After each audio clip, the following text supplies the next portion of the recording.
Thank you very much. It's indeed a pleasure to be here in Delphi. I come to you here from Big Apple, a great city of New York. And I want to proclaim today that we are at the end cycle of the brick and mortar economy. So this symposium, this panel here today is probably one of the most important things that you will do and what you will hear, because the change is drastic. We have entered a solution knowledge-based economy, which is based on digital aspects. And indeed, as Minister mentioned, and many esteemed leaders and my colleagues, Mark Zuckerberg and others, said this digital transformation will change the world. AI will change the world as it is. I will tell you today that brick and mortar economy is dead. It's finished. It's fighting for survival like many other countries that are fighting for the last breath. And we need to change. Change has to come now. It is difficult, but it's based on digital. The 7 billion people around the world, 7 billion of us, expect this from the leadership. They expect action. They expect execution. They expect less talk. Digitalization is one of the most enabled factors for sustained growth and effective value generation within leading economies worldwide. It is powerful enough where the chief scientist, Andrew, of Baidu says, this is our next energy. It is truly a next energy. We have to now dream big, as I mentioned at the innovation panel the other day here. And we have to reinvent ourselves. We want to drive in autonomous vehicles. We want to drive in autonomous vehicles that go 1,000 miles without any change. On the vision of Elon Musk and many others. We want to reinvent autonomous corporations. I heard today speeches from Microsoft and others with virtual conversation agents and kiosks, changing completely how those companies function and bringing those masses to what? Consumers and citizens and others. And we have to engage many of the entrepreneurs and many leaders moving and focusing on startups, creating a startup economy. Here in Greece, in places like Athens, startup economy could work. It worked in Israel. It worked in Singapore. It worked in Korea, in United States, and many other places, and it could work here. The opportunity is huge. Even though the industry now is seeing that only 40% is digitized, 40%, despite lots of penetration, the numbers are huge. Look at what's happening in the stock market in the United States. Companies that are, some of them are represented here today, Google, Facebook, Microsoft. They lead the rest of the industry, the brick and mortars, by huge numbers. Not only with liquidity, cash, but also in terms of its valuation. And let's look even further. Alibaba, Amazon, Google, Tencent, Baidu, Facebook, all have focused their technology not only on units. We speak about alignment. There's no alignment. It has to be core of the company's business today. Digital strategies have to be on hyperscale growth, period. That's the hyperscale growth, which is running on Amazon with Bezos, Google with Larry Page and others. That's what we need to focus on. And why do we focus on this? Because what the G20 and B20 and World Economic Forum is telling us, that sooner or later, this part of the digital transformation will bring, especially the internet portion of that, will bring and contribute to the global GNP $4 trillion. $4 trillion. That's a lot of money at the global growth rate of 10%. That's a huge chunk of the economy, outpacing the rest of the brick and mortar by a huge number, changing the economy as we speak. And by the way, there's lots of things which are happening now there.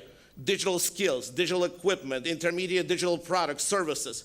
Not only coming from the big players, there's lots of startups, and Greece has a role to play in creating those startups. Don't look at the biggest players. They're not necessarily solutions, they may be, but they are also startups, entrepreneurial companies that are there and could contribute to this paradigm. And that's going to lead to the 28% of the total GDP in mature markets.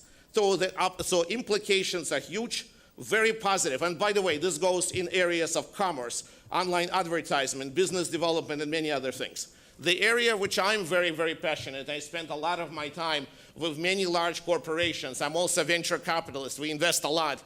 I see a huge potential with artificial intelligence, huge potential. By the way, do we know what's happening in this space? 50 companies right now in the artificial intelligence space, a lot of them in the United States, are just unbelievably leading this digital transformation. Sentient technology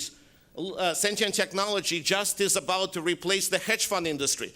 This was appeared in an article of Newsweek, which I was featured last week, talking about complete change and makeover of the asset management and hedge funds.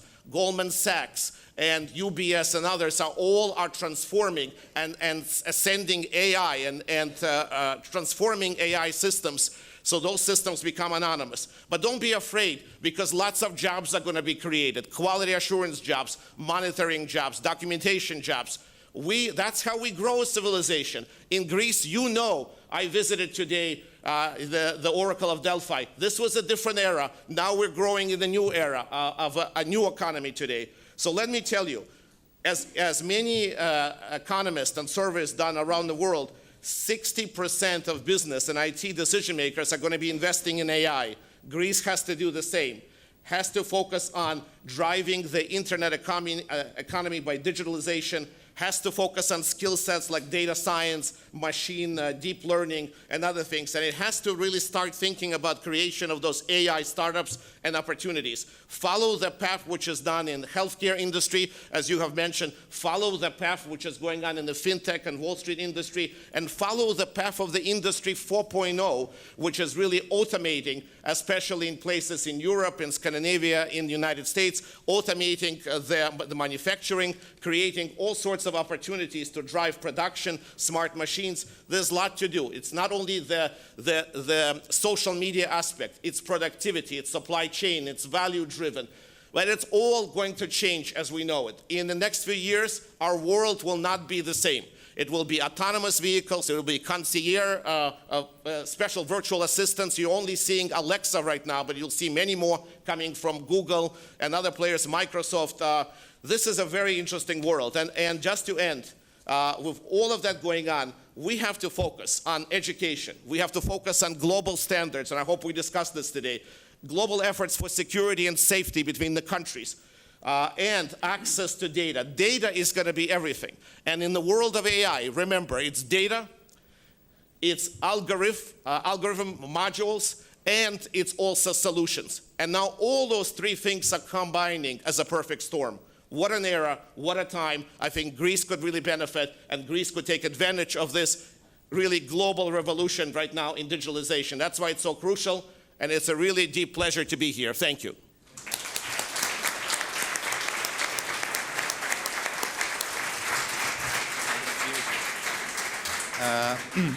Thank you, Mark, for your inspirational talk. I'm very lucky because I started also my career as LISP programmer as you did, so I'm very much keen on AI. However, what is very important in your presentation is that you talked about GDP. And that is very important when we do national policies. Currently, the internet economy in Greece is less than 1%, and where in UK is more than 12%. So if we do national policies, we have to think about GDP. We have a very good opportunity here, actually, to move from that 1% to 5% to 6%. That will create jobs, that will create revenue for the state, and so on. So I think next time we should discuss in a more high level, taking into account also GDP. I just want to add one thing, absolutely. AI, artificial intelligence, and digitalization, and people here mentioned, it's all about revenue generation. It's not about cost cutting, it's not about efficiencies. If you remember the days of optimization and SAP and supply chain, we're not optimizing. Yes, we're doing some of that, but it's creating new products, it's creating new services, and we're doing it seamlessly within enterprises organizations. And that's why most of the bulk of the venture community in Silicon Valley is so supportive of this. Every investment possible is going into artificial intelligence space, and lots of companies are popping up. Some of them hopefully will be successful, and some of them will really create jobs and opportunities for all. Okay, thank you, Mark.